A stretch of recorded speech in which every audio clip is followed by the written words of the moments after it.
প্রিয় দর্শক, আপনাদের সবাইকে স্বাগত জানাচ্ছি ইস্পানি মির্জাপুর শুভরাত্রিতে, পাওয়ার বাই বিএসবি ক্যামেরান স্কুল অ্যান্ড কলেজ। আজ আমরা কথা বলবো প্রাপ্তি ও প্রত্যাশার যোগ বিয়োগ নিয়ে। আমরা অন্তর্বর্তীকালীন সরকারের 2 মাস অতিবাহিত হতে দেখতে পাচ্ছি এবং এই 2 মাসের মধ্যে আমাদের কি প্রাপ্তি আমরা পেয়েছি এবং আমাদের প্রত্যাশা কী ছিল সেই যোগ বিয়োগ নিয়ে কথা বলবার জন্য আজকে আমাদের সাথে অত্যন্ত একজন উপযুক্ত অতিথি এই মুহূর্তে আছেন। বিএনপি চেয়ারপারসনের সম্মানিত উপদেষ্টা বীর মুক্তিযোদ্ধা মোহাম্মদ আব্দুল সালাম রয়েছেন আমাদের সাথে। আব্দুল সালাম ভাই, আপনাকে স্বাগত জানাই আমাদের আজকের এই আয়োজনে। আমাদের সাথে যুক্ত হবেন সিনিয়র সাংবাদিক জনাব সৌরভ হাসান, দৈনিক প্রথম আলোর যুগ্ম সম্পাদক। তিনি হয়তো কিছুক্ষণের মধ্যে এসে পৌঁছাবেন। আমি প্রাপ্তি প্রত্যাশার যোগ বিয়োগ নিয়ে কথা বলতে চাই। আসলে 2 মাস হলো এবং 2 মাসের মধ্যে তৃতীয় দফা আমরা দেখেছি যে গত পরশুদিন বিএনপি, জামায়াত ইসলামী, গণতন্ত্র মঞ্চ সহ 8টি দলের সাথে উপদেষ্টা মহোদয়ের যে বৈঠক সেটি হয়েছে প্রধান উপদেষ্টা, এবং সেখানে বিএনপির পক্ষ থেকে বারবার বলা হচ্ছে যে মির্জা ফখরুল ইসলাম আলমগীর বলেছেন নির্বাচন প্রক্রিয়া, প্রশাসন ও বিচার বিভাগ এই 3টি সংস্কার করে অনুকূল পরিবেশ তৈরির মাধ্যমে দ্রুত নির্বাচন আয়োজনের দাবি সবসময় মির্জা ফখরুল সাহেবও করছেন, আপনারা আপনাদের দল থেকে করেছেন। কিন্তু জামাত ইসলামের মধ্যে কথার মধ্যে কিন্তু এটা বুঝে ওঠাটা একটু মুশকিল অনেক সময় হয়ে যায়। তারা বলছেন যৌক্তিক সময়ে তারা নির্বাচন চান, কিন্তু তারা 2টি রোডম্যাপের কথা চেয়েছেন। একটি হচ্ছে সংস্কারের অনুষ্ঠিত নির্বাচনের, তবে আগে সংস্কার পরে নির্বাচন। তো যুগপৎ আন্দোলন, একসাথে কাজ করা, সব মিলিয়ে এই যে অন্তর্বর্তীকালীন সরকারের কাছে জামাত ইসলাম বলছেন যে আগে সংস্কার পরে নির্বাচন এবং একটি সংস্কার অন্যটি নির্বাচন, এই দুটির মধ্যে আপনাদের এবং তাদের চিন্তা ভাবনার মধ্যে এই যে ফারাকটা বা কোনো ফারাক আছে কিনা আপনি কীভাবে দেখছেন? আপনাকে ধন্যবাদ। আজকের অনুষ্ঠান যারা দেখছেন শুনছেন তাদেরকেও ধন্যবাদ জানাই। শোনেন, দেখার মধ্যে বা স্ট্র্যাটেজিতে তো ডিফারেন্ট থাকতেই পারে, কারণ বিএনপি একটি রাজনৈতিক দল, জামাত ইসলাম আর একটি রাজনৈতিক দল। তবে আমরা যেটা মনে করি যে এই সরকার একটা ইন্টেরিয়াম সরকার, এবং এই সরকার প্রধান নিজেও স্বীকার করেছেন যাদের মূলত টার্গেটই হলো একটি ফেয়ার নির্বাচন, যে নির্বাচনের মধ্যে দিয়ে নির্বাচিত সরকারের কাছে ক্ষমতা অর্পণ করা। ঠিক আছে, এই বিষয়ের উপরে তো কোনো বিতর্ক নাই। আর আরেকটা হলো সময়ের ব্যাপারে, যেটা আমরাও তো বারবার বলে আসছি যে সময় যতটুকু প্রয়োজন তারা নেক, তো সেই সময়টা তো যুক্তিযুক্ত হইতে হবে, অর্থাৎ সেটা আলোচনা সাপেক্ষ, এবং তারা আলোচনা শুরু করেছেন। এবং এই আলোচনাটা, যেটা আমি মনে করি যে আলোচনাটা কন্টিনিউয়াস থাকা উচিত। অর্থাৎ এই সরকারটা তো আমাদেরই সরকার, অর্থাৎ ফ্যাসিবাদকে উৎখাত করে এই সরকারটা তো আমরাই নিয়ে আসছি, এবং আমরা চাই যে এই সরকার ব্যর্থ না হোক, এই সরকার সফল হোক। তো সেই কারণে কোনো অবস্থাতেই যাতে মাঝখানে কেউ থেকে এই সরকারের সাথে, রাজনৈতিক দলগুলোর সাথে কোনো দূরত্ব সৃষ্টি করতে না পারে, এবং দূরত্ব সৃষ্টি করে যাতে এখানে ব্যর্থতার দিকে ঠেলে না দিতে পারে, সেই কারণেই মাঝে মাঝে আলোচনা করা দরকার। এবং আলোচনা হলে অনেক জিনিস সমাধান হয়ে যায়, যেটা আজকে আমরা সংস্কারের ব্যাপারে তো কারো কোনো দ্বিমত নাই, এবং আমরাও তো বলেছি যে সংস্কার দরকার। কতটুকু সংস্কার, অর্থাৎ নির্বাচনের আগে কি কি সংস্কার দরকার আর নির্বাচনের পরে কি কি সংস্কার দরকার, টোটাল একটা ফ্রেম তাদেরকে আজকে সমক্ষে প্লেস করা উচিত, রাজনৈতিক দলগুলোর সাথে বা দেশবাসীর কাছে। কারণ অলরেডি 2 মাস চলে গেছে, সময় কিন্তু যাচ্ছে, তাই কাজে সময় তো বসে থাকবে না। কিন্তু এর মধ্যে তারা কতটুকু কাজ করলো, কি করলো, তাদের কিন্তু অলরেডি কাউন্টডাউন শুরু হয়ে গেছে সরকারের। আপনি যত কিছুই বলেন না কেন যে এই 2 মাসে তারা কি করতে পারলো, আপনি যেটা আলোচনায় আজকে আনতেছেন, এটা তো কাউন্ট হবেই। তো সেখানে কতটুকু করতে পারলো, কতটুকু করা উচিত। আর আরেকটা যেটা আমি মনে করি, একটা রাজনৈতিক কর্মী হিসাবে কোনোভাবেই জনসমক্ষে এই সরকারের আকাঙ্ক্ষা, পিপুলের আকাঙ্ক্ষাটা বেশি বাড়ানো উচিত হবে না। কারণ বাড়াইলে কতটুকু তারা দিতে পারবে সেটুকুর মধ্যেই তাদের রাখা উচিত। আমরা যদি মানুষের আকাঙ্ক্ষা বাড়িয়ে দেই যে সব সমস্যার সমাধান করে দেব আমরা, যেটা কোনোভাবেই সম্ভব না, এটা হলো যে একটা পর্যায় পর্যন্ত আমরা এই কাজগুলো করে পরবর্তী পর্যায়ে নির্বাচিত সরকার এসে বাকি কাজগুলো করবে। কিন্তু মানুষের মধ্যে একটা মনে হয় যে সব কিছু অস্থিরতা কাজ করছে কিনা, যে যেখানে আছে, কেউ 3য় শ্রেণী থেকে 1ম শ্রেণীতে তাদের পদায়ন চায়, যারা ডিপ্লোমা নার্সের আছে তারা পদায়ন চায়, শিক্ষকরা পদায়ন চায়, যারা সিনিয়র অ্যাসিস্ট্যান্ট সেক্রেটারি, আমি এমনও দেখেছি কোনো সমালোচনা নয়, আমি আশা করব যারা প্রশাসনে রয়েছে কোনোভাবে যাতে মনে কষ্ট না হবে। সিনিয়র অ্যাসিস্ট্যান্ট সেক্রেটারি ছিলেন, 2-3 ধাপ পেরিয়ে তারা অ্যাডিশনাল সেক্রেটারি হয়েছেন, তারাও অনেকে সচিব হতে চায়। এই যে সবার যে একটা হতে চাই একটা চাপ সৃষ্টি, সেটাকে আপনি কিভাবে দেখেন? না, এটা তো ধরেন কিছুটা যৌক্তিক, তো যৌক্তিকতা আছে, আবার কিছুটা হয়তো যৌক্তিকের বাইরে। কারণ আমি যেটা প্রথমেই বললাম যে সব সমস্যা তো সমাধান হবে না, আবার কিছু কিছু বিষয় আছে যে মনে করেন প্রশাসনটাকে তারা দলীয়করণ করার কারণে মানে ভিন্ন চিন্তার যদি কেউ থেকে থাকতো তাহলে তো তাদেরকে পুরোপুরি হয়তো দেখা গেছে যে সে অ্যাসিস্ট্যান্ট সেক্রেটারি থেকে আর কোনো প্রমোশনই পায়নি, এবং তাকে ডিপ্রাইভ করা হয়েছে, বা যাকে অর্থাৎ এখানে মেধার কোনো মূল্য ছিল না, এখানে মেধার কোনো দলীয় আনুগত্যটাই প্রধান ছিল। তাই কাজেই এই সরকার যদি এখন তার যদি যে সংস্কার করতে চায়, এই সংস্কারও যদি তাকে সাকসেস হইতে হয়, তাহলে যারা নিজেদের মাথা বেচে দিয়েছিল এই সরকার মানে আওয়ামী লীগ সরকারের কাছে, তাদের থেকে মুক্ত করতে হবে, কারণ নাহলে তো তারা এই সংস্কারটা সফল হতে দেবে না। কাজে তাদেরকে সেখান থেকে সরাতেই হবে। আর ন্যায্য যে সমস্ত লোক যাদেরকে ডিপ্রাইভ করা হয়েছে, যে সমস্ত মেধাবী লোকজন বিভিন্ন জায়গায় আছে, শুধুমাত্র সরকারের দলীয়করণের তারা সাপোর্ট দেয়নি বলেই তারা সেখান থেকে দূরে আছে, তাদেরকে তো সেখানে আনতেই হবে, এবং এনে যত দ্রুত সম্ভব। কারণ প্রশাসনকে কোনোভাবেই আওয়ামী দুঃশাসনের যারা সহায়ক শক্তি ছিল, বা যাদের কাঁধে ভর করে শেখ হাসিনা ফ্যাসিস্ট হয়েছিল, তাদের কাঁধ থেকে তো সরকারের হাত সরাতেই হবে, আর তা না হলে তো এই সরকার ব্যর্থ হবে। কিন্তু স্যার, আমার একটা বিষয় আমি স্বাগত জানাই আমাদের জনাব সোহরাব হাসান ভাই, দৈনিক প্রথম যুগ্ম সম্পাদক, সিনিয়র সাংবাদিক, এসে উপস্থিত হয়েছেন। প্রিয় দর্শক, আপনারা দেখতে পাচ্ছেন, আমরা তার কাছে আলোচনাও যাব। আমি একটা বিষয়, আপনি দেখেন, সবচাইতে দুর্দশাগ্রস্ত যেটি, আমি নিশ্চয়ই কোনো বাহিনীকে ছোট করে দেখতে চাই না, আমরা পুলিশ বাহিনীর দিকে যদি তাকাই, সেখানে দেখি একটা সময় আমরা দেখতাম পুলিশ মানুষকে পাহারা দিত, এখন থেকে মানুষ পুলিশকে পাহারা দিয়ে রাখে। এই যে অবস্থাটা, সে অবস্থাটা তো গত যে নিয়োগটা ছিল গত এই 15 বছরে, সেই নিয়োগের মধ্যে কিন্তু আমরা দেখেছি যে একটা বিশেষ দলের যদি অন্তর্ভুক্ত না হতো ছাত্র সংগঠনে, তা না হলে তারা কিন্তু সেখানে সেই সার্ভিসে অন্তর্ভুক্ত হতে পারতো না। তাহলে এই অল্প সময়ের মধ্যে তো এই এত পুলিশ বাহিনী যারা চাকরিতে যোগদান করছে না, বা নতুন পুলিশ জায়গায় তো অন্তর্বর্তীকালীন সরকারের পক্ষে সম্ভব না, এখানে নতুনভাবে পুনর্গঠন করা দরকার। সেই জায়গাটা আপনি কীভাবে দেখেন? এই জিনিসটা দেখেন, আমি এর আগে এই 5ই আগস্টের পর থেকেই যে বিষয়টা আমি বলে আসতেছি যে পুলিশ তো আমাদের দৈনন্দিন জীবনের জন্যই দরকার, এবং আমাদের মানে নাগরিক যে সমস্ত মানে সুযোগ সুবিধা আছে বা দায় দায়িত্ব, সেগুলোকে নিশ্চিত করার জন্য পুলিশ দরকার। কাজে বিগত সরকার এই পুলিশকে জনগণের মুখোমুখি দাঁড় করিয়েছিলেন, যে কারণে দেখছে আমরা কোনোভাবেই চাই না যে আজকে পুলিশ যেমনিভাবে তারা জনগণকে মেরেছে, পরবর্তী পর্যায়ে জনগণও কিন্তু তাদের উপরে যেরকম মানে ধারণা জন্মেছিল, তারাও কিন্তু সেই জনগণের আক্রোশের মুখে শিকার হয়েছিল, যে কারণে তারা সেই মানসিক শক্তিটা হারায় ফেলছে, যেটা কোনোভাবেই একটা দেশের জন্য বা একটা বাহিনীর জন্য কোনো মঙ্গলজনক না। সরকার তো ইচ্ছাকৃতভাবে এই পুলিশ বাহিনীকে সেই জায়গায় নিয়ে দাঁড় করাইছিলেন, এবং যেটা আপনিও যেটা বললেন, অর্থাৎ ব্লাড টেস্ট করে পুলিশ না শুধু প্রশাসন সব জায়গায় নেওয়া হতো। এই কারণেই তো সকল স্তরগুলোকে তারা ধ্বংস করে দিছে। এই জন্যই এখন আর কালক্ষেপণ না করে যে সমস্ত সেক্টরগুলো ইমিডিয়েট মানে রিপেয়ার করা দরকার, সেখানে সরকারের দৃষ্টি দেওয়া দরকার।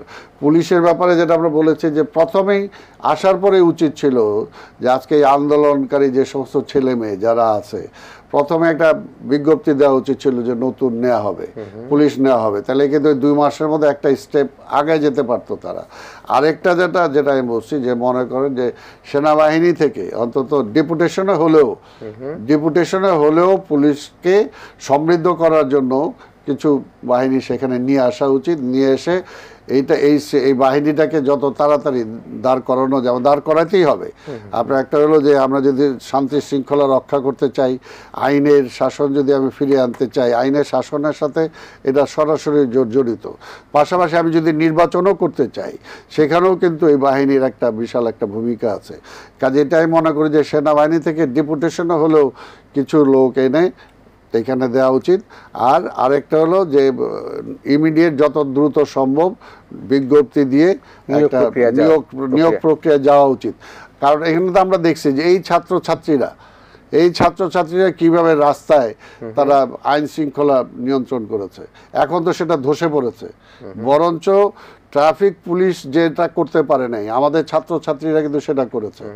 এমন কেউ বাদ যায়নি, এমনকি সেনাবাহিনী বলেন, বড় কর্মকর্তা বলেন, তারাও কিন্তু সেই সময় সেই লাইনের মধ্যে যেতে বাধ্য হয়েছে। অর্থাৎ অর্থাৎ আইনটাকে প্রয়োগ করা, সেই প্রয়োগ কিন্তু নাই।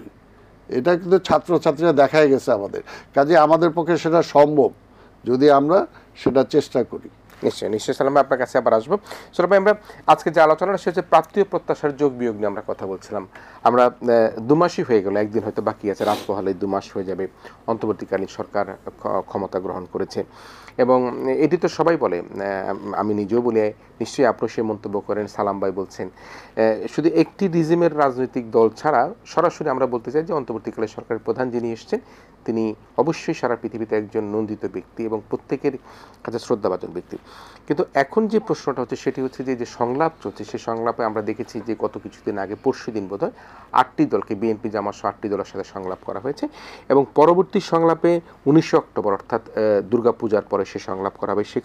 সেখানেও কিন্তু বিএনপি সাথে যুগপৎ আন্দোলনে যারা ছিল, আমরা বাংলা জাতীয় পার্টি, জাসদ সহ এলডিপি সহ এদেরকে সংলাপে ডাকা হবে। এখন একটি প্রশ্ন হয়ে দাঁড়িয়েছে, সেটি হচ্ছে যে যারা আওয়ামী লীগ করেন বা করতেন বা আওয়ামী লীগ 14 দল, তাদেরকে বলা হচ্ছে যে ডাকা হবে কিনা, হয়তো নাও হতে পারে। অন্যদিকে জাতীয় পার্টি তো আছে বাংলাদেশে, তাদেরকেও না ডাকার ব্যাপারে একটা কথা শোনা যাচ্ছে। তাহলে সংলাপের যে একটা অংশ কি বাদ পড়ে যায় কিনা, বা সেই জায়গায় কোনো মিশ্র প্রতিক্রিয়া তৈরি হবে কিনা? না, না ডাকলে তো বাদ পড়বেই। এখন এটি এই সরকার গঠিত হয়েছে ছাত্র গণ অভ্যুত্থানের মধ্য দিয়ে, একটা তাৎক্ষণিক আবেগ, ক্ষোভ, বেদনা, তিনটেই কাজ করেছে। কিন্তু সেটা হচ্ছে ছাত্র যারা এই আন্দোলন করেছে এবং যেসব পরিবারের সন্তান হারিয়েছে, নিশ্চয়ই তাদের ক্ষোভ, বেদনা এবং তাদের প্রতি পুরো জাতির সহমর্মিতা থাকবে। কিন্তু রাষ্ট্র পরিচালনার ক্ষেত্রে কিন্তু অনেকগুলো কঠিন বাস্তবতার মুখোমুখি হতে হয়। আবার এটিও সালাম ভাই যে কথাটি বললেন, পুলিশ এবং প্রশাসন, এই পুলিশ প্রশাসন দলীয়করণ করেও নির্বাচন কমিশন বা ইত্যাদি অনেক কিছুই, এমনকি সশস্ত্র বাহিনীর কথাও বলা হয়েছিল, কিন্তু তারা তো ক্ষমতা ধরে রাখতে পারেনি।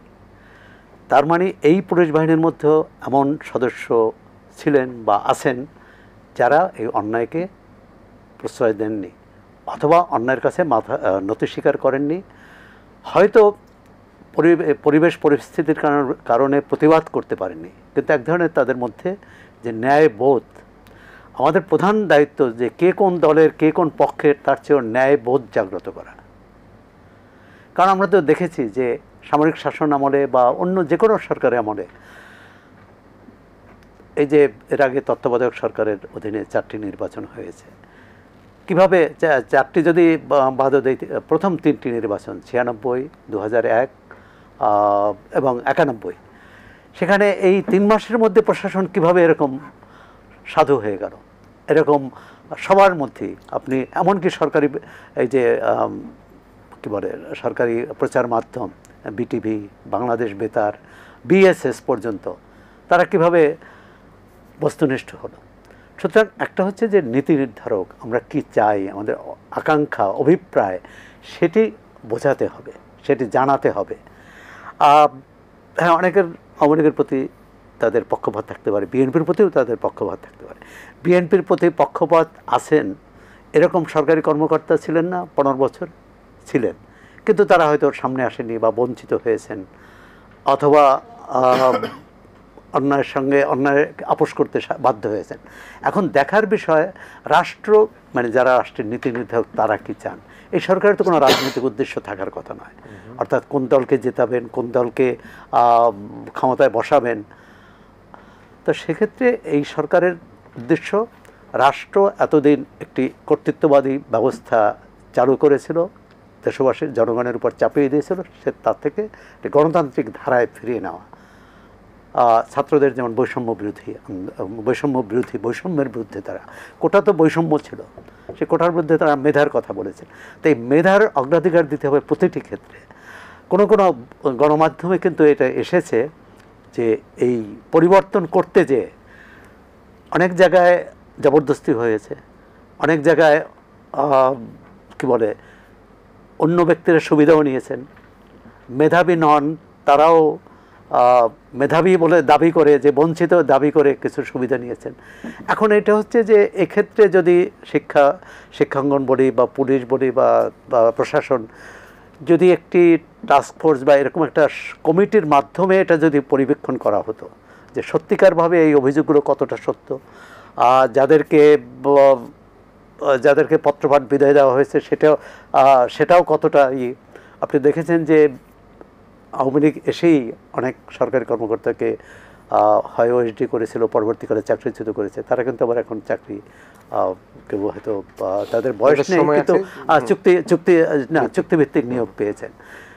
ভবিষ্যতে এরকম কিছু না করতে হয়, মানে তাদের উপর অন্যায় হয়েছিল বলে তো প্রতিকার হচ্ছে, ভবিষ্যতে এটা না হয় এ ব্যাপারে মনে করি আমি একটা জায়গায় একটু আপনার সাথে প্রশ্ন করতে চাই। সেটি দেখেন, আমার ব্যাচের যারা, তাদের মধ্যে অনেকে এডিশনাল সেক্রেটারি হয়েছেন, সচিব হওয়ার বয়স এখন আমাদের ব্যাচের হয়নি। আমার দুজন বন্ধু ছিলেন যারা সিম্পলি সিনিয়র অ্যাসিস্ট্যান্ট সেক্রেটারি ছিলেন। তারা জীবনের যে দুঃখবোধ নিয়ে তারা মানে বাড়িতে যেতে স্ত্রীর কাছে, সন্তানের কাছে লজ্জাবোধ করতেন। এবং আপনি দেখেছেন নিশ্চয়ই যে সবচেয়ে গুরুত্বপূর্ণ পাবলিক সার্ভিস পরীক্ষায় কিভাবে ডিএনএ টেস্ট করা হতো, তার দাদা দাদি, চাচা চাচি, খালা খালু কে কোথায় কী করে, এই যে ডিএনএ টেস্টের মাধ্যমে যদি সেই ডিএনএ টেস্টে ফেল করতেন, তিনি মেধাবী হওয়ার পরও তিনি কিন্তু সেই চাকরিতে সুযোগ পেতেন না। এই যে কালচারটা গত 15 বছরে করে গেল, সেই জায়গাটা নিয়ে আপনার বিশ্লেষণ কি? এটি কিন্তু একেবারে এই 15 বছরই শুরু হয়েছে এটা বলা ঠিক হবে না। এটি একজন সাবেক সচিব আমাদের সাক্ষাৎকার দিয়ে বলেছেন যে এরশাদ আমলে বরং এই প্রশাসনের উপর কোনো রকম রাজনৈতিক প্রভাব ছিল না। পরবর্তীকালে প্রথম বিএনপি সরকার এবং প্রথম আওয়ামী লীগ সরকারের আমলেও তেমন ছিল না। এটি হয়েছে 2001 থেকে, যে এবং জনতার মঞ্চ হটাও, এইটি 15 বছরে এক নাগারে আওয়ামী লীগ সরকার থাকায় সেটাই অনেক বহুগুণে বেড়েছে। এবং আপনি তো বলছেন ডিএনএ টেস্ট, এবং অনেক শিক্ষার্থী মানে যারা বিসিএস পাশ করে এসেছে কিন্তু পদায়ন পাননি, তারা আহাজারি করেছেন। এমনকি একটা অসৎ মানে তারা স্থানীয় আওয়ামী লীগ নেতার কাছ থেকে, তিনি আওয়ামী লীগ করেননি কখনো, সার্টিফিকেট নিতে হয়েছে পয়সা দিয়ে, সার্টিফিকেট নিয়ে তারপর হয়তো পদায়ন পেয়েছেন, কেউ পাননি। একটা চরম অন্যায় হয়েছে। আপনি ব্যক্তির কথা বললেন, আমাদের বন্ধু এখন আবার যে জনপ্রসার কি বলে স্বরাষ্ট্র মন্ত্রণালয়ের জননিরাপত্তা বিভাগের সচিব হয়েছেন আব্দুল মোমেন, তিনি লেখক, খুবই জনপ্রিয় লেখক। তাকে ওএসডি করে রাখা হয়েছিল, পরবর্তীকালে তাকে চাকরি থেকে বাদ দেওয়া হয়েছে দীর্ঘদিন। এই অন্তর্বর্তী সরকার আসার পর আবার তিনি সচিব পদেই হয়েছেন, বিমানের এমডিও ছিলেন, সবাই চিনে তাকে। আন্দালিব রাশদি নামে তিনি সৃজনশীল লেখা লেখেন, আবার এম মোমেন নামেও লিখেন। তার ছিল কি, তিনি বিএনপি আমলে বঙ্গভবনে ছিলেন, হয়তো প্রধানমন্ত্রীর কার্যালয়ে ছিলেন। তো এটি মানে খুবই কি বলে অন্যায়, নিষ্ঠুরতা। তো এটা যারাই করেছে তার জবাবদিহির আওতায় আনতে হবে। আর আমরা আবার একটা অন্যায্য কাজের প্রতিকার করতে যে আরেকটি অন্যায্য কাজ না করি, সে কারণে একটা সিস্টেমে আসতে হবে। হ্যাঁ, এটা বলতে পারেন যে এখন শতভাগই কি এটা পরিশুদ্ধ করা যাবে, বিশুদ্ধ করা যাবে, হয়তো যাবে না, কিন্তু যতটা চেষ্টা। আর যেহেতু অন্তর্বর্তী সরকারের কোনো রাজনৈতিক অভিলাষ নেই, এখন সালাম ভাই বলতে পারেন, এবং দলের পক্ষ থেকেও বলা হয়েছে, তাহলে কী করা, যেমন এই সরকারি 2জন উপদেষ্টা সম্পর্কে অভিযোগ আছে, বিশেষ করে 111-এর যিনি মন্ত্রিপরিষদ সচিব ছিলেন আলিমাম মজুমদার, তিনি খুবই সজ্জন, খুবই দক্ষ আমলা। এখন তার ওই সময়ের ভূমিকাটা তিনি পেশাগত দায়িত্বের বাইরে করেছেন কিনা এটি বিচার্য, কারণ তিনি সরকারের নীতি, সরকারের নির্দেশ এটা মেনেই চলেছেন। আর আমি মনে করি সব ক্ষেত্রে একেবারেই মানে আলাদা আলাদা বিচার বিশ্লেষণ করা উচিত, এবং শতভাগ তো আমরা কখনোই পাবো না। জি, নিশ্চয়ই। আমরা একটা বিরতিতে যেতে চাই। আমাদের সাথে বীর মুক্তিযোদ্ধা মোহাম্মদ আব্দুল সালাম রয়েছেন, বিএনপি নেতা, শুনবো তার কাছ থেকে আসলে যে ব্যাড প্র্যাকটিসগুলি হয়ে গেল গত 15 বছরে, এবং এই ব্যাড প্র্যাকটিসে তো আসলে ফিরিস্তি শেষ করা যাবে না। আমি জানি না কত কলম দিয়ে, কত কালি শেষ হলে হয়তো বা এই ব্যাড প্র্যাকটিসগুলোকে আমরা লিখে শেষ করতে পারবো। সে আলোচনায় কিন্তু সালাম ভাই আপনার কাছে আমরা তুলে রাখলাম, আপনি শোনাবেন যেটি সোহরাব ভাই বলল যে ভবিষ্যতেও কিন্তু এই ধরনের যাতে কোনো প্র্যাকটিস না থাকে। প্রিয় দর্শক, আমরা একটা ছোট্ট বিরতি নিচ্ছি। আমাদের সাথে দুজন অতিথি রয়েছেন, বিএনপি নেতা বীর মুক্তিযোদ্ধা মোহাম্মদ আব্দুল সালাম এবং সিনিয়র সাংবাদিক জনাব সোহরাব হাসান। তারা দুজনেই আপনাদের সাথে আবারও বিরতির পরে একই আলোচনায় যুক্ত হবেন। আপনারা আমাদের সাথে থাকবার জন্য অনুরোধ রইল। ইস্পানি মির্জাপুর শুভরাত্রিতে আবারও ফিরে এসেছি। আমরা প্রাপ্তি ও প্রত্যাশার যোগ বিয়োগ নিয়ে কথা বলছিলাম। আমাদের সাথে বিএনপি নেতা বীর মুক্তিযোদ্ধা জনাব মোহাম্মদ আব্দুল সালাম রয়েছেন, একই সাথে দৈনিক প্রথম আলোর যুগ্ম সম্পাদক সিনিয়র সাংবাদিক সোহরাব হাসান রয়েছেন। আমি সোহরাব ভাইয়ের সাথে কথা বলছিলাম। বিএনপির 31 দফা নিয়ে কিন্তু মানুষের মধ্যে বেশ আলোড়ন সৃষ্টি হয়েছে এবং অনেকেই কিন্তু যারা বইটি ছাপানো বইটি পায়নি অনলাইন থেকে সংগ্রহ করেছে, পড়েছে এবং সেখানে কয়েকটি বিষয় খুব গুরুত্ব সহকারে উল্লেখ করা হয়েছে এবং মোটা দাগে যেটি বলি সেটি হচ্ছে যে যেটা উচ্চকক্ষ বিশিষ্ট আইনসভা করার কথা আপনারা বলেছেন, পরপর 2 টার্ম প্রধানমন্ত্রী থাকা যাবে না, দুর্নীতির ক্ষেত্রে আপোষ করা যাবে না, গণমাধ্যমের স্বাধীনতার কথা বলেছেন।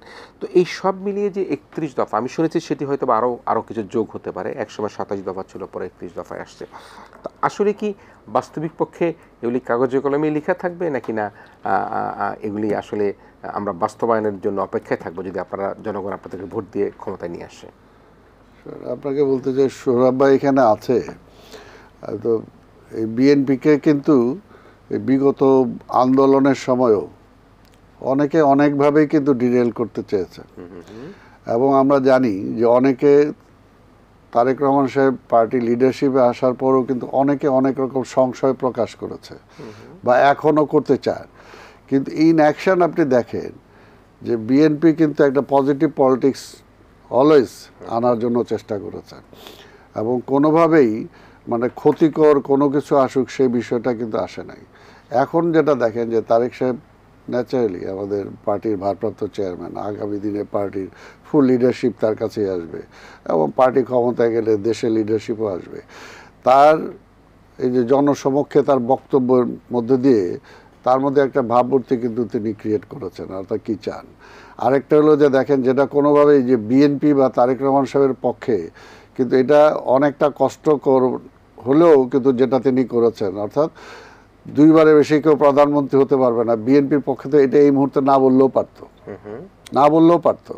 তারপরে তত্ত্বাবধায়ক সরকারের অধীনে প্রত্যেকটা নির্বাচন হতে হবে। এইটাও এই 2টা অন্তত যে বেসিক যেটা যে আমরা যেটা সংস্কার চাচ্ছি না বললেও পারতো। অর্থাৎ আমরা যেটা বলি যে বিএনপি কিন্তু একটা মানে প্রো পিপুল পলিটিক্স করার বা আজকের এই উপমহাদেশের যে অস্থিরতা যাতে না আসে রাজনীতিতে, সেটার জন্য কিন্তু একটা পজিটিভ রোল বিএনপি প্লে করছে এবং সেখানে তারেক রহমান সাহেবের এই নেতৃত্বটা কিন্তু আজকের এই পর্যায়ে আসছে সেই কারণেই। কাজে বিএনপি মিন করে আজকে শুধু যদি ক্ষমতার জন্যই তড়িঘড়ি করে বিএনপি কিছু চাইতো তাহলে কিন্তু এর আগে অনেক কিছুতেই বিএনপি শরিক হইতো, কিন্তু বিএনপি কিন্তু সেটা হয় নাই। এখনও যেটা মনে করেন অনেকেরই ছিল যে বিএনপি ক্ষমতা ঠিক আছে, এই ন্যাশনাল গভর্নমেন্ট আগেই হবে না কেন, সেটাও কিন্তু একটা প্রস্তাব ছিল। কিন্তু বিএনপি বলছে যে না, আমরা ঠিক আছে সমস্ত, অর্থাৎ ইলেকশনের পরেই আমরা সরকারে যেতে চাই, এর আগে আমরা সরকারে যেতে চাই না, পার্ট হতে চাই না। তো সব কিছু মিলিয়ে আপনাকে সেইভাবেই দেখতে হবে যে আমরা কিন্তু সেই পলিটিক্সটা চাচ্ছি এবং 31 দফা এখন পর্যন্ত কিন্তু সরকার কি সংস্কার চায় সেটা কিন্তু এখনও কোনো ভিজিবল না, দিতেও পারে নাই। 2 মাস হয়ে গেছে, কিন্তু বিএনপি কিন্তু গত আন্দোলনের সময় আমরা 31 দফা দিছি এবং আমরা বিশ্বাস করি যে এর বাইরে খুব বেশি যে একটা মেজর কিছু সরকার দিতে পারবে আমার মনে হয় না একটা রাজনৈতিক কর্মী হিসাবে। তবে এখানে যেটা সবচেয়ে বড় যেটা আমরা চাই যে বিগত সরকার যে ক্ষতিগুলো করে গেছে সেগুলোকে দ্রুত মানে সংশোধন করে যাতে নিয়ে আসে। যেমন যেটা বললেন সোহরাব ভাই, যেটা বললেন যে সে প্রশাসনে ছিল, সে তো সরকারের নির্দেশেই করছে, ঠিক, কিন্তু সরকারের নির্দেশে যেটা করছে এটাকে অন্যায় করছে না ন্যায় করছে সেটা দেখতে হবে। অর্থাৎ আমি আছি একটা জায়গায় একটা দায়িত্বে, একটা সরকার প্রধান বা একটা মন্ত্রী অন্যায়ভাবে আমাকে একটা নির্দেশ করলো, আমি ওই নির্দেশ কিন্তু মানতে বাধ্য না। অর্থাৎ সেটা জনগণের স্বার্থ হানি হচ্ছে কিনা আমার দেখার দায়িত্ব সেটা। কারণ আমি তো রাজনৈতিক দলের যারা মন্ত্রী হবে এমপি হবে তারা তো টেম্পোরারি, কিন্তু মানে এই প্রশাসনে যারা আছে তারা তো পার্মানেন্ট। এই কারণে দেখেন যেটা বলতে আজকের এই যে এই সমস্ত যেটা শুরু হয়েছে সেটা হলো জনতার মঞ্চে, যেটা সোহরাব ভাই অর্ধেক বলছেন আবার অর্ধেক বিএনপিকে টাইনা আনছেন। এটা হলো জনতার মঞ্চের থেকে কিন্তু শুরু, যেটা আমি এর আগে বহু টকশোতে আমি বলার চেষ্টা করছি যে আপনি কি হয়েছে, তৎকালীন প্রধানমন্ত্রী শেখ হাসিনা আঙুল দেখাইছে খবরদার আর্মিদের প্রতি, যে খবরদার যদি উল্টা পাল্টা কিছু চিন্তা করো বা ক্ষমতা নেওয়ার চিন্তা করো তাহলে কিন্তু ফাঁসি। তা আমার কথা হলো সিভিল অ্যাডমিনিস্ট্রেশনে যারা আছে তারাও যদি পলিটিক্সে ইনভলভ হয় এবং তারাও যদি ক্ষমতাটাকে কুক্ষিগত করে তাহলে তারা কেন বিচার হতে আসবে না? জনতার মঞ্চ করে যারা সংবিধানকে ব্রেক করে, সংবিধানে কোনো জায়গায় নাই যে সে রাজনীতিতে অংশগ্রহণ করতে পারে, কিন্তু সংবিধান ব্রেক করে তারা যখন করলো তাদেরকে তো আইনের আওতায় আনা হয়নি। এই মখা আলমগীর বরঞ্চ সেটা বোনাস পাইছে, মন্ত্রী হয়েছে, সে এমপি হয়েছে, ব্যাংক পাইছে, সব কিছুই পাইছে। তারপরে আপনি দেখেন ওই যে প্রধান বিচারপতি ছিল আজকে খায়রুল হক, যে নামটা এখন আসতে আমি এটা বেরিয়ে আগে থেকেই বলতেছি, আজকে সমস্ত কিছু এই দেশের আজকে টোটাল সমস্ত কিছু যে ধ্বংস করে দিছে, তার মধ্যে যদি 1, 2, 3-এর মধ্যে নিতে হয় তাহলে এই খায়রুল হককে নিতে হবে। খায়রুল হক আজকে এই টোটাল ব্যবস্থা, এই যে এতগুলো মৃত্যু, আজকে গণতন্ত্রের মৃত্যু, আজকে ভোটবিহীন আজকে নির্বাচন, এটার মধ্যে যেমনি ওই নির্বাচন কমিশনারগুলো আসবে, এই খায়রুল হকও আসবে। খায়রুল হককে প্রধান হইতে হবে, কারণ এদের কারণে আজকে দেশের আজকে শেখ হাসিনা একটা স্বৈরাচারে রূপান্তরিত হয়েছে। একজনে বললাম যে আজকের এই প্রশাসন আপনি যত কিছুই বলেন না কেন, খালি রাজনীতিবিদদের দোষ দেন। রাজনীতিবিদদের কতটুকু কারণে আজকে দেশের অবস্থা হয়েছে, পাশাপাশি অন্যান্য সেক্টরে যারা আছে তাদের ব্যর্থতা বলি, বা তাদের ক্ষমতায় যাওয়ার বা ক্ষমতা ভোগ করার বা নিজের বিলাসী জীবন যাপন করার জন্য কতটুকু হয়েছে সেটাও আপনাকে আনতে হবে। আজকে সংস্কারের কথা বলেন, সংস্কার করতে হলে ওইটাই, আজকে রাজনীতিটাকে কীভাবে প্রাতিষ্ঠানিক রূপ দেওয়া যায় সেই ব্যবস্থাটা করেন। আজকে রাজনীতিবিদদের হাতে কীভাবে রাজনীতিটা দেওয়া যায় সেই চিন্তাটা, সেই ব্যবস্থাটা করেন। আজকে গুটি কয়েক ব্যবসায়ীর হাতে আজকে হোল অর্থনীতিটা আপনি দিয়ে দিছেন। আজকে রাষ্ট্রকে ডিকটেট করে, আমরা দেখছি রাষ্ট্রকে ডিকটেট করে গুটি কয়েক ব্যবসায়ী। আজকে সেটা কেন হয়েছে? আজকে গুটি কয়েক ব্যবসার হাতে কীভাবে এটা গেল? সরকারের নিজস্ব চুরি করার জন্যই আজকে সেই ব্যবস্থা রয়েছে। সেটার জায়গায় আপনি সংস্কার করেন। আইনের ঊর্ধ্বে সবাই উঠে গেছিল, আইনই মানে না। প্রধানমন্ত্রী বলে আমি বিদ্যুৎ দিছি, বিদ্যুৎ ছিনায় নিমু, আমি ওই সেতু বানাইছি, সেতু ভাইগা দিমু। আরে এটা কি হাউকাম? এটা কি তার ভ্যানিটি ব্যাগের টাকা? তো সেই সময় এইগুলো হয়েছে, তার মানে কি ওরে দেখা নেমু, ওরে দেখা এই তার একটা দেখা নেমু, এই খালেদা জিয়ার অবস্থা। অর্থাৎ একটা ক্ষমতা নিয়ে যে একটা আপনি অর্থাৎ কোনো সংবিধান মানেন না, আইন মানেন না, প্রধান বিচারপতিকে আপনি কীভাবে বিদায় করে দিলেন লাইথায়া, এবং সেটাকে শুধু প্রধান বিচারপতি আমাদের বিরুদ্ধে অনেক কিছু করছে সেটা না, কিন্তু হোল একটা প্রতিষ্ঠানকে কীভাবে শেষ করে দিল, একটা পুলিশকে কীভাবে শেষ করে দিল, একটা বিডিআরকে কীভাবে শেষ করে দিল। অর্থাৎ এত কিছু করে গেল। তো সেই জায়গায় তো আমাদের আইন যেটা সংবিধানের রক্ষক, যেটা আমাদের মানে কোর্ট, সেই সময় তার সেই ভূমিকা কি আমরা দেখছি? এই কারণে বললাম যে আজকে সংস্কার সেখানে আনার চেষ্টা করেন, আজকে দেশপ্রেমিক প্রশাসন দরকার। আজকে প্রশাসন আপনি থাকবেন, আগামী 5 বছর পর আপনি মন্ত্রী হওয়ার জন্য, এমপি হওয়ার জন্য আপনার সেই চেয়ারকে, আপনি সেই ক্ষমতাকে ব্যবহার করবেন। যাতে সেটা না পারেন, যদি করেন তাহলে সেটার কি ব্যবস্থা হবে সেটা আজকে সংস্কার করেন, তাই না? আজকে রাষ্ট্রের সকল সুযোগ সুবিধা কাজে লাগায় আপনি ব্যক্তি হিসাবে প্রতিষ্ঠাতা লাভ করবেন, সেটা সংস্কার করেন। আজকে রাষ্ট্রের সম্পদ আপনি লুট করে নিয়ে যাচ্ছেন। রাষ্ট্রের রাস্তা, রাষ্ট্রের জায়গা, জনগণের জায়গা আপনি দখল করে ভোগ করতেছেন, তার কোনো বিচার নাই, তার কোনো আইনের আওতায় আসে না। এগুলোকে সংস্কার করে এই সমস্ত জায়গাগুলোকে চিন্তা করে। আপনার অনেক অভিযোগ আমার কাছে মনে হয় সোহরাব ভাই কিন্তু অভিযোগ নিয়ে দ্বিমত পোষণ হয়তো করবেন না, বা আমিও সেই দ্বিমত পোষণ করছি না। এখানে একটা গুরুত্বপূর্ণ একজন ব্যক্তির নাম আসছে, বিচারপতি খায়রুল হকের কথা এসেছেন, এবং আমরা দেখেছি যে একটা সংক্ষিপ্ত রায় দিয়েছে, আবার 16 মাস পর একটা রায় দিয়েছে। সালাম ভাই যেভাবে অভিযোগ করলেন যে আজকে যে এতগুলো ছাত্র জনতা যে হত্যার কবলে পড়লো, একটা আমি দামি নির্বাচন যেটা হয়ে গেল, দিনের ভোট রাতে হয়ে গেল, নানা বিষয় যেগুলি ওনার বক্তব্যের মধ্যে বুঝতে পারলাম, সেখানে বিচারপতি খায়রুল হকের কথা কিন্তু বারবার চলে আসে। এখন একটা বিষয় কিন্তু উত্থাপিত হচ্ছে, সেদিন বদিউল আলম মজুমদার সাহেব বলেছিলেন যে নির্বাচন প্রক্রিয়ার সাথে যে সকল নির্বাচন কমিশনাররা জড়িত এবং এসপি ডিসিরাও জড়িত থেকে থাকে, যারা এই অন্যায় প্রক্রিয়ার সাথে, তাদেরকেও শাস্তির আওতায় আনা হোক। তো সেক্ষেত্রে আজকে বিচারপতি খায়রুল হকের বিষয়টাকে আপনি কীভাবে দেখেন, যে তিনি যে কাজটি করেছেন সেটাকে কীভাবে দেখেন? না, এখন আমরা এই জাজমেন্টটা কে করবে, বিচারটা কে করবে? তিনি অন্যায় করেছেন না ন্যায় করেছেন? অন্যায় করেছেন, কিন্তু আমি বললে তো হবে না, সালাম ভাই বললেও হবে না, আপনি বললেও আপনার হবে কাছে না। কি মনে হয়, কি ন্যায় করেছেন? আদালতকে বলতে হবে। না, মানে আপনার কাছে কি মনে না, হয়? এখন তার ওই রায় নিয়ে কিন্তু ইতিমধ্যে রিট হয়েছে। মানে এটি তো দুটো, বাংলাদেশে কেন তত্ত্বাবধায়ক সরকার প্রয়োজন হলো? আমাদের রাজনৈতিক নেতৃত্ব, যে রাজনৈতিক নেতৃত্ব দেশ পরিচালনা করেছে 53 বছর ধরে, তারা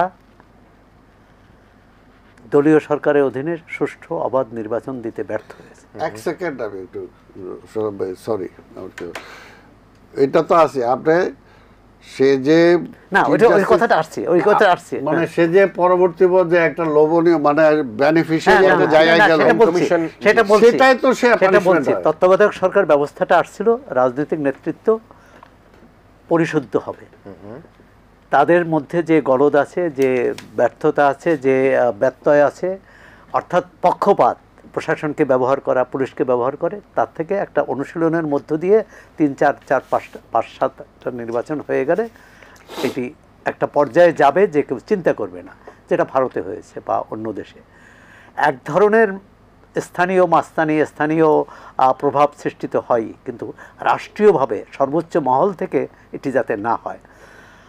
আমি তো মনে করি যে বাংলাদেশের রাজনৈতিক বাস্তবতায় একটি ভালো ব্যবস্থা ছিল, ভালো বিকল্প ব্যবস্থা ছিল তত্ত্বাবধায়ক ব্যবস্থা।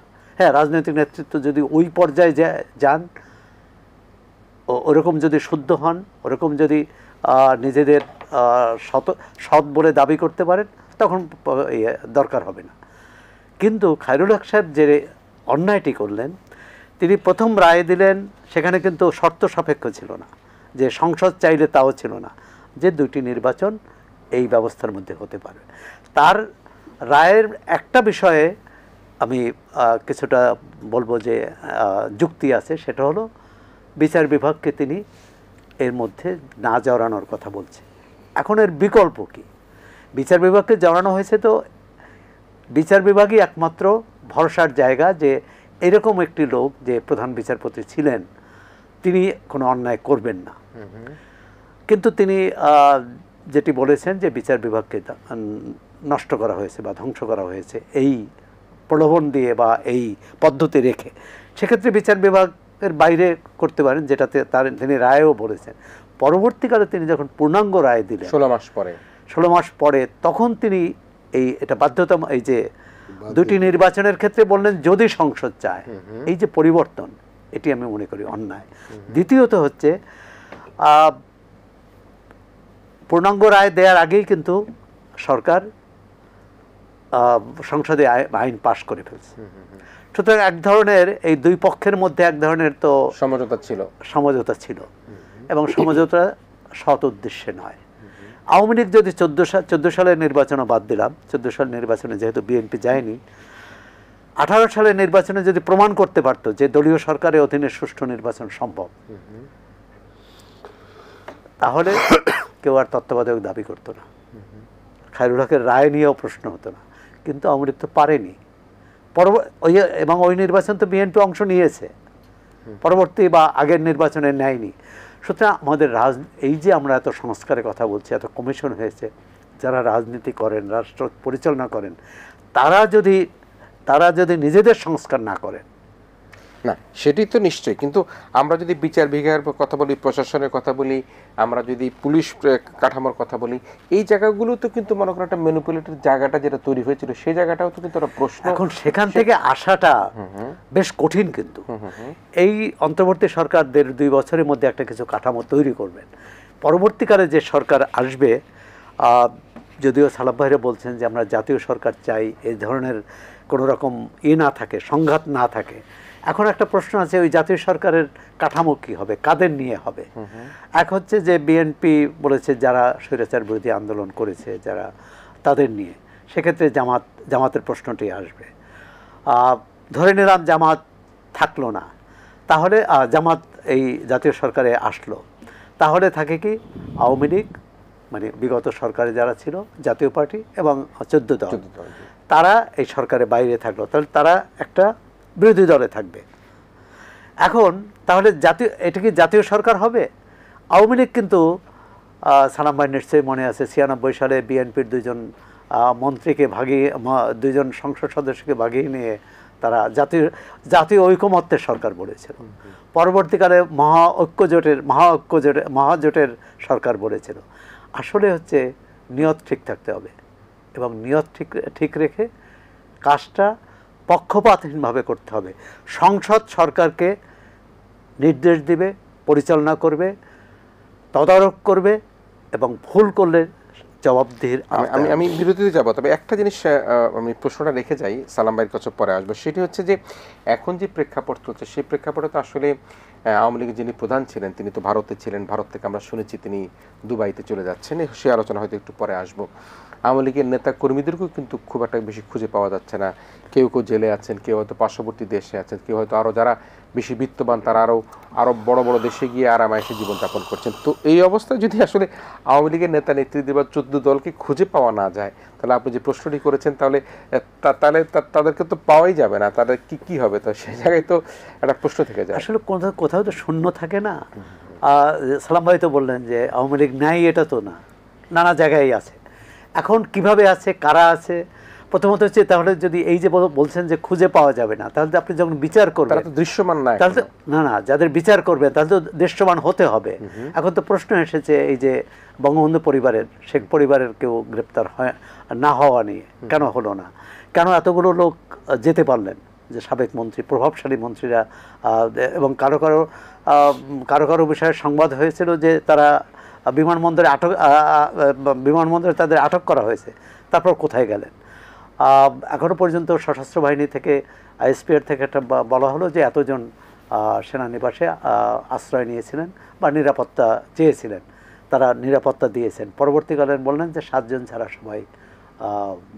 সবাই চলে আসছেন, মানে তাদের নিজ নিজ দায়িত্বেই হয়তো চলে আসছেন, কিন্তু তাদের উপর তো নজরদারি থাকা উচিত ছিল প্রশাসনের।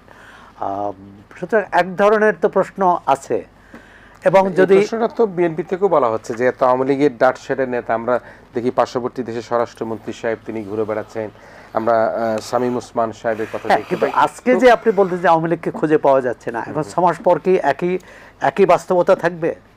আজকে যদি আপনি ধরেন 6 মাস, আমি জানি না যে সরকারের পরিকল্পনা কি, যদি স্থানীয় সরকার নির্বাচন হয়, স্থানীয় সরকারকে তো আপনি নির্দলীয় পদ্ধতিতে হবে। আওয়ামী লীগ যদিও এটাকেও দলীয় করেছিল এবং স্থানীয় সরকার ব্যবস্থাকে নষ্ট করেছিল।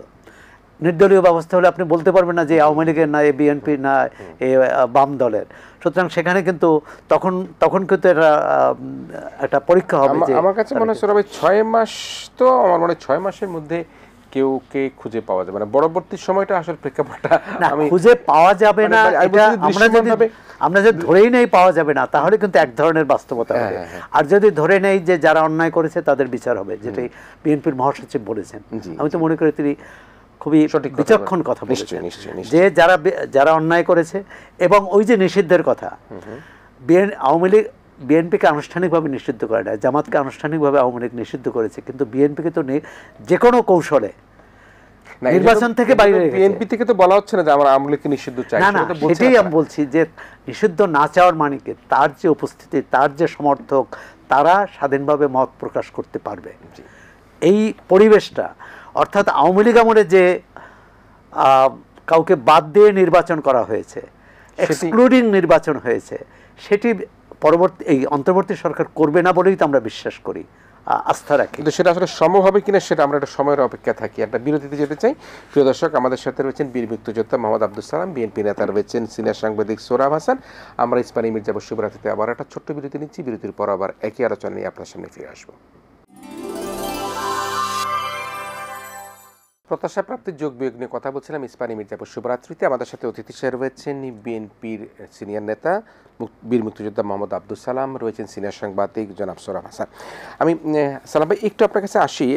আজকে যদিও ঘটনাটি গত 2-3 দিন থেকে আলোচনায় আসছে যে সাবেক যিনি প্রধানমন্ত্রী 15 বছরের শাসন আমলের সর্বশেষে মাত্র 45 মিনিটের মাথায় তিনি ছাত্র জনতার বিপ্লবের মুখে দেশ ছেড়ে চলে গেছেন। সেখানে আমরা এখন পর্যন্ত 1500-1600 মানুষের হত্যাকাণ্ডের কথা দেখেছি। হয়তো দিনে দিনে আরও বাড়ছে। কতজন যে 2 চোখ হারিয়েছে, 1 চোখ হারিয়েছে, অঙ্গ হারিয়েছে, হাত পা হারিয়েছে, সেটি কিন্তু এখনও পর্যন্ত পুরোপুরি আমরা রিপোর্ট পাইনি। তিনি শোনা যাচ্ছে যে ভারত ছেড়ে দুবাইতে অবস্থান করছেন।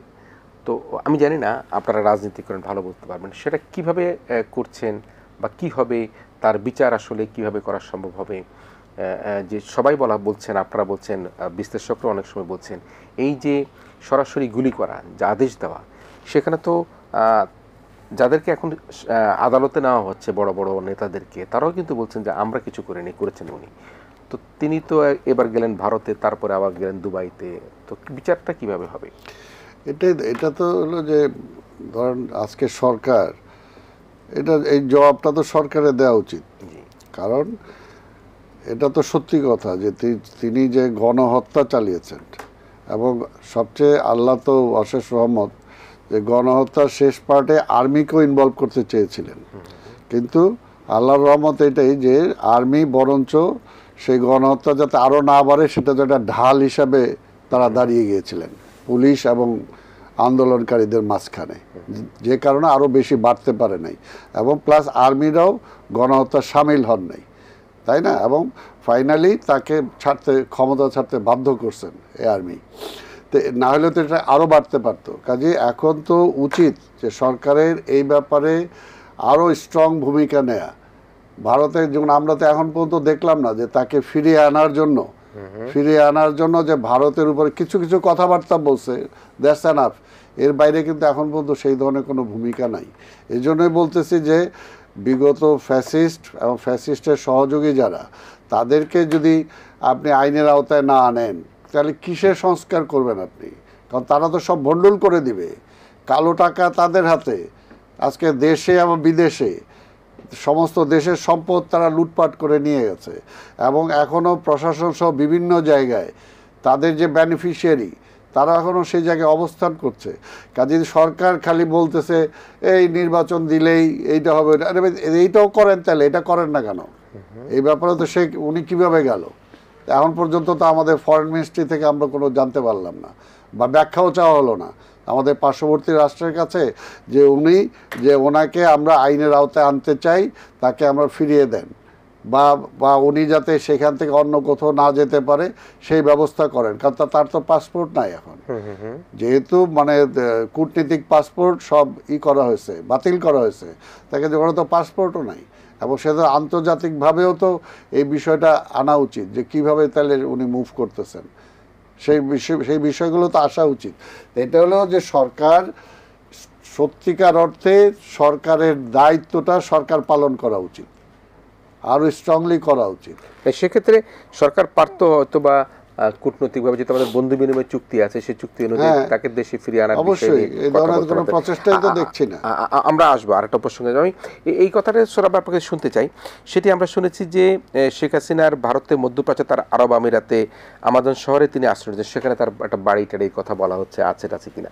তো সেখানে কি তার বিশেষ কোনো ব্যবসায়িক কোনো আশ্রয়দাতা আছে কিনা যিনি তাকে কি মানে আমরা কি এখন নিশ্চিত যে তিনি ভারত থেকে চলে গেছেন? আমরা শুনতে পাচ্ছি তিনি দুবাই চলে যাচ্ছেন বা যাবেন। দুইটার মধ্যে কিন্তু বেশ পার্থক্য। যদি না যেয়ে থাকেন তাহলে তো তাকে আনার ব্যবস্থা চিন্তা করতে হবে। এই বাস্তবতা এক হচ্ছে যে দুবাই গেলে তখন তো আমাদের আলোচনা হবে আরব আমিরাতের সাথে যে তারা ফেরত দিবে কি দিবে না। আর মধ্যপ্রাচ্যের দেশগুলোর অভিজ্ঞতা কিন্তু খুব সুখকর নয়।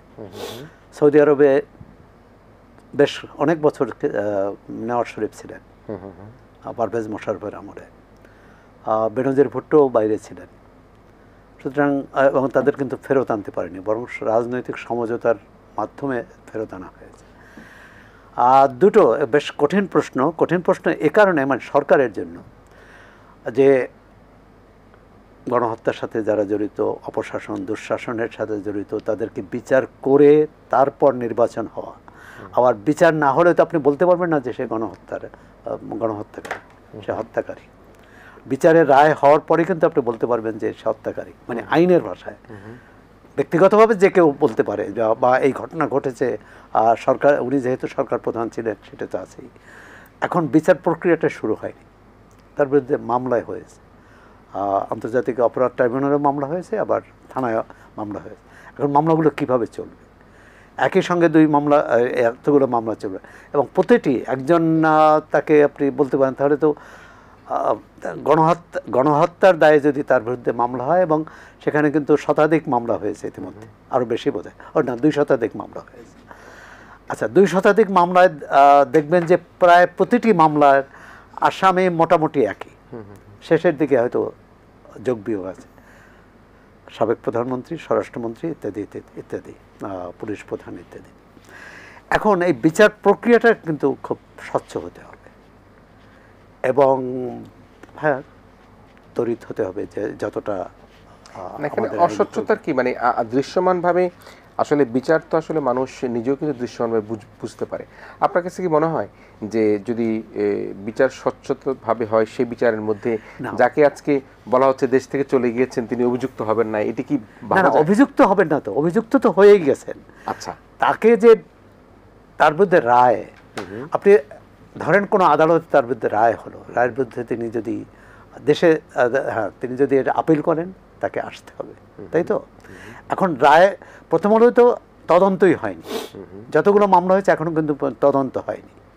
তো সুতরাং এটি আমি বলছি যে এই সরকারের যদি 1.5-2 বছরের মধ্যে বিএনপি দ্রুতই নির্বাচন চাচ্ছে, এবং সেটা আমি ধরে নেই যে 1.5-2 বছরের বেশি নয়, মানে 2 বছরের মধ্যেই নির্বাচনটা যাতে হয়, 2 বছরের মধ্যেই বিচার কাজ শেষ করা যাবে কিনা।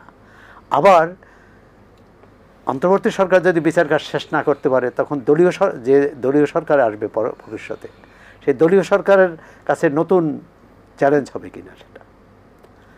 আবার বিচার প্রক্রিয়া শেষ করে নির্বাচন দেওয়ার, সেটা কিন্তু অনেক সময় সাপেক্ষ ব্যাপার। সুতরাং এটি যারা এই ব্যাপারে, মানে বিচারিক ব্যাপারে যারা বিশেষজ্ঞ আইনজ্ঞ, তারা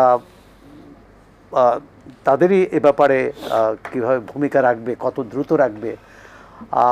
সুতরাং আমি মনে করি যে বিচারটা স্বচ্ছ বলছি এ কারণে, দেখুন আওয়ামী লীগ আমলে যতগুলো বিচার হয়েছে প্রশ্ন উঠেছে, হ্যাঁ,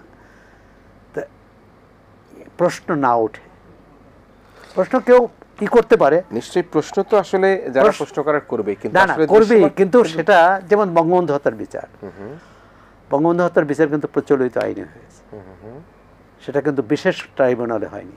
আপনি যখনই বিশেষ ট্রাইব্যুনালে বিচার করতে যাবেন, সেটা নিয়ে প্রশ্ন উঠবে। আন্তর্জাতিক অপরাধ ট্রাইব্যুনালের কী বলে যুদ্ধাপরাধীদের বিচার হয়েছে, সেটা নিয়েও প্রশ্ন উঠেছে। কিন্তু তারপরও একটা দীর্ঘ প্রক্রিয়া, এবং সেই আন্তর্জাতিক ট্রাইব্যুনালে যে রায় হয়েছে সেটাই চূড়ান্ত না, তারপর কিন্তু সেটা সুপ্রিম কোর্টে গিয়েছে। আমি বলছি যে এটি 2 বছর এই সময়ের মধ্যে আসলেই কি এত বিচার প্রক্রিয়া সম্পন্ন করা সম্ভব হবে না। সম্ভব না হলে তাহলে নির্বাচন দিতে হবে। নির্বাচন দিলে দলীয় সরকার উপর দায়িত্ব পড়বে, তারা সিদ্ধান্ত নেবে, তাহলে অন্তর্বর্তী সরকার বলতে পারবে যে আমরা আমাদের দায়িত্ব পালন করেছি। জিনিসটা আমরা একটু অপেক্ষা থাকি। আমি সালামের শেষের আলোচনার দিকে একটু আসতে চাই। আসলে নানা কথা, এত বেশি আমি বিষয়ে প্রস্তুতি নিয়ে আসছিলাম কথা আপনার কাছে শুনবার জন্য, কিন্তু সেই জায়গাটায় এই যে জুলাই বিপ্লবের কথা যেটা বলা হচ্ছে, মানবজমিনের প্রধান সম্পাদক তিনি বলেছেন এই জুলাই বিপ্লব যদি ব্যর্থ হয় তাহলে কিন্তু বাংলাদেশ ব্যর্থ হবে। তো এই যে ব্যর্থ হবার ক্ষেত্রে কিন্তু এখন প্রধান ভূমিকায় কিন্তু অন্তর্বর্তীকালীন সরকারের যারা রয়েছেন তারাও রয়েছেন, রাজনীতিবিদ হিসেবে আপনারা যারা রয়েছেন আপনারাও রয়েছেন, ছাত্র জনতা মানুষ তো রয়েছেন। তো একটু সহিষ্ণুতার থাকার দরকার আছে কি না? এই বিপ্লব যদি ব্যর্থ হয়ে যায় তাহলে আপনারা যেটা ভাবেন বা সাধারণ যেটা ভাবে, আজকে যারা এই গণহত্যার সাথে জড়িত তারা আবার এসে এই দেশের মধ্যে একটা বিশৃঙ্খলা তৈরি করে কিনা? বিপ্লবের প্রতি বিপ্লব তো এটা আমরা দেখছি, এটা একটা থাকেই, প্রত্যেকটা অ্যাকশনে একটা অপোজিট রিয়াকশন থাকে। ন্যাচারালি তারা তো চেষ্টা করবেই, যারা আজকে জনরোষের কাছে হেরে গেছে, একটা যে অভ্যুত্থানের মধ্যে দিয়ে আজকে বিদায় নিছে, এরা তো আবার ন্যাচারালি চেষ্টা করতেই পারে, আমরা তো ওই কারণেই বলতেছি যাতে তারা সেই চেষ্টাটা করতে না পারে। সেই কারণে আজকে সরকারকে দ্রুত এই সমস্ত কাজগুলো করে একটা নির্বাচিত সরকারের কাছে, যেটা সোহরাব ভাই যেটা বারবার বলতে, দলীয় সরকার না, নির্বাচিত সরকার, জনগণের ভোটে, হ্যাঁ সেটাই, জনগণের ভোটে নির্বাচিত, অর্থাৎ জনগণের ম্যান্ডেট নিয়ে যে সরকারটা আসবে সেই সরকার আরও শক্তিশালী হবে এবং তাদের জনগণের ম্যান্ডেট থাকবে। এবং জনগণের ম্যান্ডেটের মধ্যে তো এটা একটা, যে আজকের এটা অর্থাৎ যে গণহত্যা চালাইছে এটা তো আর এটা আজকে দেখার কোনো বিষয় না, এটা তো পরিষ্কার। এবং জনগণের বিচারে আজকে সে কিন্তু বিতাড়িত হয়েছে। আজকে জনরোষের সামনেই যখন মানে জনতার স্রোত, যেটা আমরা বারবার বলছি যে এক সময় অভ্যুত্থান হবে, এই অভ্যুত্থানে তাকে পালাইতে হবে, এবং তাই হয়েছে। তো কাজে এটাকে তো অস্বীকার করার জন্য নাই, জনগণের রায়ের সে কালপ্রিট। এখন সেটাকে আপনি আইনগত কি আনবেন, যেটা সৌরভ ভাই বলতেছে, একটু খোলাসা করে বলতেছেন আর কি, একটু টাইনা বলতেছে, এটাকে পরিষ্কার করার, এটা পরিষ্কার, পরিষ্কার যে গণহত্যা চালাইছে, এই গণহত্যার আসামি তারা, এবং সেটার জন্য তাকে বিচারের আওতায় আনতে হবে, তাকে জেলে যাইতে হবে। তারপরে কি হবে সেটা হলো পরের ব্যাপার। এখন আমরা যেটা চাই যে সেই বিচারটা সে ফেস করুক। আর কোনো অবস্থাতেই, যেটা আপনি যেটা বললেন, যে এই সরকার তো এটা যেহেতু 15, 16, 17 বছরের এই অত্যাচারে জর্জরিত সারা দেশের মানুষ, আজকে শুধুমাত্র গুটি কয়েকের আন্দোলনের না, আজকে জনরোষের মধ্যে আজকে তাকে বিতাড়িত হয়েছে। এবং কোনোভাবেই আমরাই আজকে এই সরকারকে নিয়ে আসছি, কাজে এই সরকার ব্যর্থ হওয়ার কোনো সুযোগ নাই, এই সরকারকে সফল হতেই হবে। এবং সেটার জন্য আমরা বারবার যেটা বলতেছি যে তারা সফল হওয়ার জন্য আমাদের পক্ষ থেকে যতটুকু সহযোগিতা দরকার আমরা সেটা দিয়ে যাচ্ছি। এবং তাদেরও উচিত যে কোনোভাবে আজকে জনগণের সাথে যাতে এই সরকারের কোনো গ্যাপ সৃষ্টি না হয়। মাঝামাঝি কারণে এখানে অনেক চক্রান্ত চলবে, আজকে সেই স্বৈরাচারের দোসররা মাঝামাঝি থেকে, এই জন্যই তো আমরা বলতেছি যে স্বৈরাচারের অনুচররা তো এখনও আছে। আজকের এই স্বৈরাচারকে পুরোপুরি সমূলে উৎখাত করতে যে এই সরকার অনেক পদক্ষেপ নিবে বা অনেক সংস্কার করার চেষ্টা করবে, কিন্তু ওগুলো পদে পদে এরা বাধার সৃষ্টি করবে। কাজে ওগুলোকে সরাইতে হবে, নাহলে এই সরকারকে তারা ব্যর্থ চেষ্টা করবে। তবে একটা কথা এখানে আপনাদের বলতে চাই যে বাংলাদেশের মানুষ, রাজনীতি দল ভুল করতে পারে, জনগণ কখনো ভুল করে নাই। তাই কাজেই কোনো অবস্থাতেই এখানে আধিপত্যবাদী শক্তির পক্ষে বারবার ঘুরে ফিরে তারা আসছে, কিন্তু আসলেও জনগণ কিন্তু সেটাকে কখনো অ্যাকসেপ্ট করে নেয় নাই। জনগণ সেটার বিরুদ্ধে দাঁড়িয়েছে এবং ফাইনালি জনগণ জয়লাভ করেছে। সেটা যদি না হতো তাহলে তো ছাত্র জনতার বিপ্লবে আমরা দেখতাম না কিভাবে একটি পক্ষকে পালিয়ে যেতে এবং 45 মিনিট সময়ের মধ্যে তারা দেশ থেকে চলে গিয়েছেন। আমি একেবারে শেষ করে দিয়েছি আপনার সাথে সালাম ভাই, আপনার সাথে আর হয়তো যদি পরবর্তী অনুষ্ঠানের সুযোগ হয়। আপনি স্পষ্ট করছিলেন, আমি একটা জায়গায় তাকে বলতে চাই, আপনি দেখেন যেটা সালাম ভাই বলবার চেষ্টা করলো, আমিও আপনাকে প্রশ্ন করতে চাই। এখন কিন্তু যেটা ফ্যাসিস্ট সরকারের কথা বলা হচ্ছে, শেখ হাসিনা তিনি দেশে নেই, তার সাঙ্গপাঙ্গরা দেশে নেই, কোনো এমপি মন্ত্রীকে খুঁজে পাওয়া যাচ্ছে না, ইভেন ওয়ার্ড নেতারাও কিন্তু কেউ কিন্তু নেই। এর মধ্যে গোপালগঞ্জে কিভাবে বিএনপি সমর্থিত একজন ব্যক্তিকে হত্যা করলো, দ্যাট মিনস আওয়ামী লীগের সেই অপশক্তি কিন্তু কোথাও না কোথাও কিন্তু উৎপেতে আছে। তাহলে তো নির্বাচনটা জরুরি দেওয়া দরকার। নির্বাচন তো বিএনপি সহ সবাই, দেশবাসীও নির্বাচন চায়। আর গোপালগঞ্জে যে ঘটনা ঘটেছেন, এটি বলবো যে এই সরকারের শক্ত অবস্থান না নেওয়ার কারণে, পুলিশ ব্যবস্থা ভেঙে পড়ার কারণে, আর শুধু গোপালগঞ্জ কেন, আপনি ঢাকা বিশ্ববিদ্যালয়ের একটি ছেলে ওকে গণপিটুনিতে মেরে ফেলা হয়েছে, জাহাঙ্গীরনগরে, রাজশাহী বিশ্ববিদ্যালয়, চট্টগ্রামে একটি ছেলেকে সেটা ভিডিও দেখিয়ে গান গাইতে গাইতে মেরে ফেলেছে। সুতরাং আইনশৃঙ্খলার পরিস্থিতি একটি বিষয়, আর আপনি আওয়ামী লীগ, বিএনপি বা কে মারল সেটি কিন্তু অন্য বিষয়। গোপালগঞ্জ বা ধরেন গোপালগঞ্জ তো একটা, সেখানে যেহেতু বঙ্গবন্ধুর জন্মভূমি, আর সেখানে একটা আবেগ কাজ করতে পারে। এমনকি তার আগে কিন্তু সেনাবাহিনীর সাথেও সেখানে সংঘর্ষ হয়েছে, আবার সেনাবাহিনী সেখানে আইনশৃঙ্খলা রক্ষাকারী সরকার ব্যবস্থাও নিয়েছে। এটি প্রতিটি ঘটনাকে ঘটনা হিসেবে দেখতে হবে। আবার এ প্রশ্নও তো এসেছে, আপনি ধরেন সালাম ভাই আছেন, সালাম ভাই ওই সমাবেশে ছিলেন। এখন সাবের হোসেন চৌধুরী, আওয়ামী লীগের যে 7 জন যে কয়জন মন্ত্রী বা জনপ্রতিনিধি বা এমপি, তাদের মধ্যে একজন আব্দুল মান্নান, যিনি কিশোরগঞ্জে সিলেটে বৃহত্তর সিলেটের এটা কোথায়, না না সিলেটের, জি। আচ্ছা, তার গ্রেপ্তারের প্রতিবাদে সেখানে ছাত্র আন্দোলন যারা করেছে, যারা সরকার বিরুদ্ধে আন্দোলন করেছে, তারাও কিন্তু বিক্ষোভ করেছে।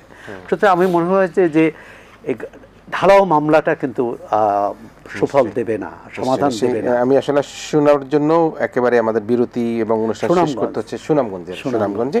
এবং একটা কথা, সেটা মানুষের মধ্যে মিশ্র প্রতিক্রিয়া রয়েছে, দুজন ব্যক্তির কথা বলে। কিন্তু অনেক সময় যেটা হয়, আমার কনক্লুশন দেওয়ার সময় অনেক সময় যেটা হয় যে অনেকে কিন্তু আটক করে অনেক কিছু জানবার জন্য কিন্তু প্রয়োজন হতে পারে।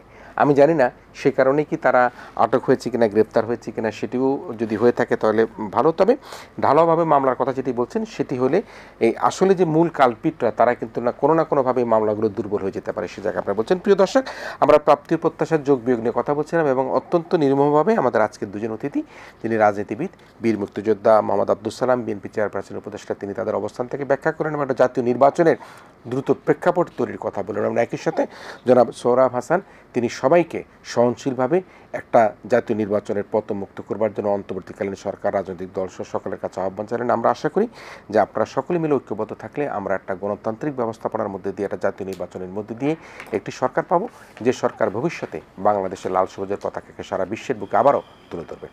দর্শক, আপনারা ভালো থাকবেন, সবাই মিলে ভীষণ ভালো থাকবেন।